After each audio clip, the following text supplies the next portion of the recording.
అదే RTV app వార్తల్ని క్షణాల్లో చదివే అవకాశం ఉంటుంది. ఒక న్యూస్ పేపర్, ఒక టెలివిజన్ ఛానల్ మీ చేతుల్లో ఎప్పుడూ ఉంటాయి. ప్రజా సమస్య ఏదైనా తమ గలంతో కూడా పోరాటం చేసేటటువంటి పార్టీ వామపక్ష పార్టీ. సిపిఐ రాష్ట్ర కార్యదర్శి హోదాలో ఉన్నటువంటి కె రామకృష్ణ ఇప్పుడు జిల్లా పర్యటనలు చేశారు. గత ప్రభుత్వ వైఫల్యాలు, ఇప్పుడున్న ప్రస్తుత కూటమి ప్రభుత్వాల యొక్క విధి విధానాలపై, అదేవిధంగా రాష్ట్రంలో దీర్ఘకాలికంగా తిష్టవేసినటువంటి అనేక పరిష్కారాలు సమస్యల మీద కూడా మాట్లాడడానికి కోసం మనతో పాటు ఉన్నారు. వారు మాట్లాడి తెలుసుకున్న ప్రయత్నం చేద్దాం. అసలు ఏ విధంగా ఈ సమస్యల మీద పోరాడబోతున్నారు సార్ చెప్పండి. మీ పార్టీ మొదటి నుంచి కూడా పోరాటాలకు మీదే ఉంది, పోరాటాలతోటి పోతుంది. సమస్యల పరిష్కారం కోసం అయితే చూస్తున్న పార్టీ సిపిఐ పార్టీ. ఇటువంటి నేపథ్యంలో గత ప్రభుత్వ వైఫల్యాలు అనేకం కూడా మీరు తెర మీదకి తీసుకురావడం జరిగింది. ఇప్పుడు కూటమి ప్రభుత్వంలో అనేక సమస్యలు అయితే ఎదురు చూస్తున్న పరిస్థితి. ఒక సిపిఐ రాష్ట్ర కార్యదర్శి హోదాలో ఇప్పుడున్న ప్రభుత్వాన్ని మీరు ఏ విధమైన డిమాండ్లు చేయబోతున్నారు? ఇవాళ ముఖ్యమంత్రి చంద్రబాబు నాయుడు గారి పైన ప్రధానంగా ఈ రాష్ట్రాన్ని ముందుకు తీసుకోవడం మీద ఆధారపడి ఉంది. ఎందుకంటే రాష్ట్రం ఆర్థికంగా అధోగతి పాలైంది, అప్పుల పాలైంది. ఇవాళ ఏ రకంగా కూడా ప్రజలకు కనీస సౌకర్యాలు సమకూర్చడానికి, లేదంటే ఉద్యోగస్తులకు జీతాలు ఇవ్వడానికి, లేదా పెన్షన్లు ఇవ్వడానికి, సంక్షేమ కార్యక్రమాలు కొనసాగించడానికి ఏమాత్రం కూడా ఆర్థిక పరిస్థితులు అనుకూలంగా లేవు. కాబట్టి ఏమంటే ఆయన ఫస్ట్ అండ్ ఫార్మోస్ట్ ప్రయారిటీ ఏమంటే ఈ రాష్ట్ర ఆర్థిక పరిస్థితిని చక్కదిద్దడం అనేది ముఖ్యమంత్రి గారిపైన ఆధారపడి ఉంది. నెంబర్ 2 ఏమంటే ఇవాళ రాష్ట్రంలో దాదాపు 5 వారాలైంది వారి గవర్నమెంట్ వచ్చి. శాంతి భద్రతల పరిస్థితి ఆందోళనకరంగా ఉంది. చాలా చోట్ల మహిళలపైన అత్యాచారాలు జరగడము, తర్వాత దొమ్మిలు జరగడము, తగాదాలు జరగడము, చివరికి ఎంపీ గారిపైన కూడా దాడి జరగడము, ఇవన్నీ కూడా చూస్తూ ఉంటే ఇది ప్రభుత్వానికి చెడ్డ పేరు వస్తుంది తప్పితే దీనివల్ల ఏమాత్రం ఉపయోగం లేదు. గతంలో జగన్మోహన్ రెడ్డి ప్రభుత్వం ఉన్నప్పుడు ఏ రకంగా అయితే కక్ష సాధింపు ధోరణితో వారు ప్రవర్తించారో, అదేవిధంగా పోలీసులు కూడా పక్షపాతంతో ఆ రోజు వ్యవహరించారు. ఇవాళ దాని రిపీట్ అవుతూ ఉంది స్పష్టంగా. పుంగనూరులో ఎలక్టెడ్ ఎంపీ మిథున్ రెడ్డి గారు పోతే మీరు ఎంపీ గారిని మేము ఊర్లోకి రానివ్వము, ఎంపీ గారు ఏ ఇంట్లో ఉంటే ఆ ఇంటి పైన పోయి మేము దాడి చేస్తాము, తర్వాత మళ్ళీ ఎంపీ గారిపైనే కేసు పెడతామని అంటే అది సరైంది కాదు. కాబట్టి ఏమంటే చంద్రబాబు నాయుడు గారు పూర్తిగా జోక్యం చేసుకోవాలి, శాంతి భద్రతలు కాపాడాలి, ఇలాంటి వాటిని అంతా చక్కదిద్దాలి. అదేవిధంగా ఎంపీ గారిపైన పెట్టిన కేసును కూడా వెనక్కు తీసుకోవాలి. ఆ రకంగా పోలీసులు నిష్పక్షపాతంగా వ్యవహరిస్తూ ఉన్నారు, శాంతి భద్రతలు కాపాడుతున్నారనే ఒక భావన ప్రజల్లో తీసుకురావాలని చెప్పి నేను కోరుతాను. అదేవిధంగా రాష్ట్రంలో దీర్ఘకాలికంగా చాలా సమస్యలు ఉన్నాయి. గతంలో కూడా మీరు గలమెత్తిన సమస్య పోలవరం, అదేవిధంగా రాజధాని, ముఖ్యంగా వీటి మీద ఒక రాష్ట్ర కార్యదర్శి హోదాలో మీరేమైనా ప్రభుత్వాన్ని కోరటం ఏమైనా జరిగిందా? ఇప్పుడు అమరావతి రాజధానికి సంబంధించి అది ఖచ్చితంగా ముందుకు పోతుంది, అభివృద్ధి జరుగుతుందని ఆశిస్తూ ఉన్నాం. ఎందుకంటే ముఖ్యమంత్రి గారికి ఇంట్రెస్ట్ ఉంది, తర్వాత ప్రభుత్వానికి ఉంది, పైగా అమరావతికి వాళ్ళ బ్రాండ్ ఇమేజ్ వచ్చింది. కాబట్టి మన దేశంలోనే కాకుండా ప్రపంచవ్యాప్తంగా ఎవరైతే పెట్టుబడులు పెట్టాలనుకున్నారో వాళ్ళందరూ కూడా ముందుకు వచ్చే అవకాశం ఉంది. ప్రభుత్వం కూడా దానిపైన శ్రద్ధ చూపుతూ ఉంది. కాబట్టి ఖచ్చితంగా అమరావతి రాజధాని అనేది అభివృద్ధి అవుతుంది. 2-3 సంవత్సరాల్లో అక్కడ గుణాత్మకమైన మార్పు కనపడుతుందని చెప్పి నేను భావిస్తూ ఉన్నా. అంటే మనకి విజిబుల్గా అక్కడ అభివృద్ధి కనపడుతుంది. ఇక రెండవది పోలవరంకు సంబంధించి మాత్రమే ఈ ప్రభుత్వానికి స్పష్టత లేదని నేను భావిస్తూ ఉన్నాను. కారణం ఏమంటే ఎంతసేపు ఉన్నా కూడా కాఫర్ డ్యామ్ గురించి, డయాఫ్రమ్ వాల్ గురించి, లేదంటే గేట్స్ గురించి, వీటి గురించే మాట్లాడుతూ ఉన్నారు తప్ప ఇవాళ ఎవరైతే మునిగిపోతూ ఉన్నారో, ఎవరైతే ఇవాళ సర్వస్వం కోల్పోతూ ఉన్నారో వాళ్ళ గురించి ఇక్కడ కేంద్ర ప్రభుత్వం మాట్లాడడంలే, మన రాష్ట్ర ప్రభుత్వం మాట్లాడడంలే. అది చాలా బాధాకరం. ఇవాళ మనం చూస్తూ ఉన్నాం వేలేరుపాడు, కుక్కునూరు మండలాలు అవన్నీ ముంపు మండలాలు. అక్కడ పెదవాగు ప్రాజెక్టు తెగిపోయి మొత్తం కూడా ఈరోజు ఇదే ధ్వంసమైపోయింది అక్కడ. కాబట్టి ఏమంటే ఈరోజు ప్రభుత్వాన్ని నేను కోరుతున్నదంతా ఒకటే, అది జాతీయ ప్రాజెక్టు కాబట్టి కేంద్ర ప్రభుత్వం పైన పూర్తి బాధ్యత ఉంది. కేంద్ర ప్రభుత్వాన్ని నిలదీయాలి, నిగ్గదీయాలి, నిర్వాసితులందరికీ కూడా న్యాయం జరిగేందుకోసం ప్రభుత్వం ముందుకు రావాలి. అది కాకుండా మేము డ్యామ్ కడతాము, కాఫర్ డ్యామ్ కడతాము, ఆ డ్యామ్ కడతాము, ఈ డ్యామ్ కడతామంటే డ్యామ్ కడతారు. డ్యామ్ కట్టకుండా పోయేదే లేదు. ఏ గవర్నమెంట్ ఉన్నా కడుతుంది, 1 సంవత్సరం అటు ఇటు అంతే.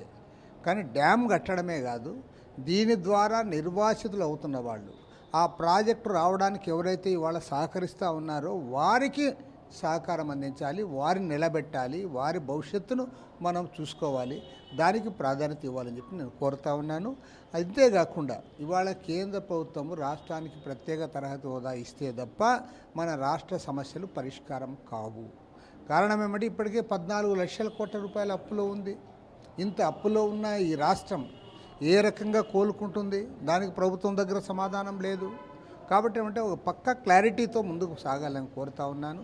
రాష్ట్రానికి ప్రత్యేక హోదా, విభజన హామీలు అమలు కోసం కృషి చేయాలని చెప్పి నేను కోరుతా ఉన్నాను.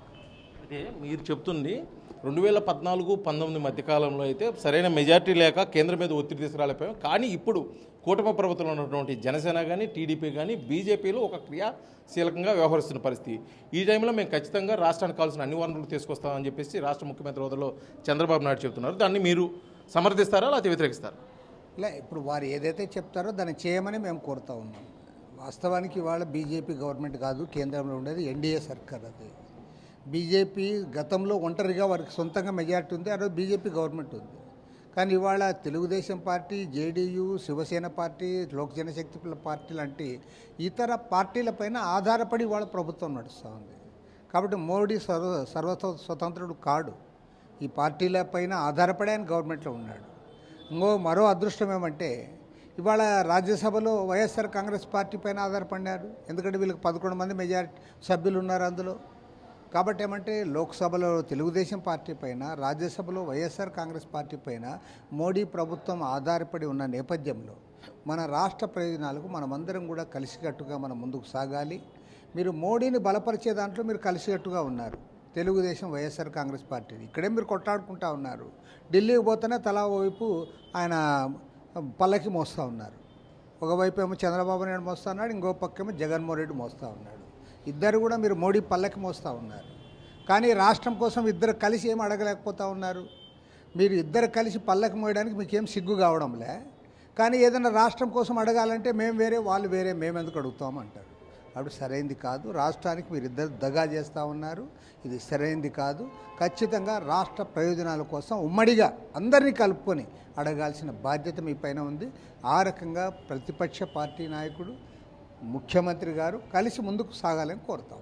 అయితే రాష్ట్రంలో ఇటీవల కాలంలో జరుగుతున్న అనేక అఘాయిత్యాలు, రాజకీయ హత్యలుగా కూడా చూస్తున్నారు కొంతమంది. ఇటువంటి నేపథ్యంలో నిన్న ప్రతిపక్ష హోదాలో ఉన్నటువంటి వైఎస్ జగన్మోహన్ రెడ్డి, వైఎస్ఆర్సీపీ అధినేత, నేను అసెంబ్లీని ముట్టడిస్తాను, దీని మీద ఢిల్లీలో కూడా ధర్నాకి దిగుతానని చెప్పిస్తున్నారు. అతనికి అంటే ఇటువంటి పరిస్థితుల్లో వైఎస్ జగన్మోహన్ రెడ్డికి మీరు వామపక్షాల నుంచి మీరు సపోర్ట్ చేస్తారు?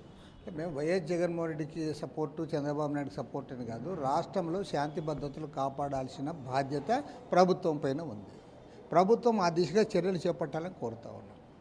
పైన ఇప్పుడు ఆయన పోయి పార్లమెంట్ దగ్గర పోయి నా ధర్నా చేస్తానంటాడు. నువ్వు అసలు ఆ ప్రధానమంత్రి నీ మద్దతుతో ఆధారపడి ఉన్నాడు కదా, డైరెక్ట్గా ప్రధానమంత్రి దగ్గరకు పో, ప్రధానమంత్రి గారిని కలవండి. పైగా అది డబుల్ ఇంజన్ సర్కార్ అని చెప్తా ఉన్నారు కదా, ఢిల్లీలో ఎన్డీఏ సర్కారే, రాష్ట్రంలో ఎన్డీఏ సర్కారేనే. కాబట్టి ఏమంటే ఇక్కడ ముఖ్యమంత్రి పైన, అక్కడ ప్రైమ్ మినిస్టర్ పైన ఒత్తిడి తేండి. ఆ ప్రైమ్ మినిస్టర్కి మాత్రం మేము భుజాన మోస్తాము, కానీ ఆ ప్రైమ్ మినిస్టర్ మేము ఏమి అడగలేము, డిమాండ్ చేయలేమంటే సరైంది కాదు.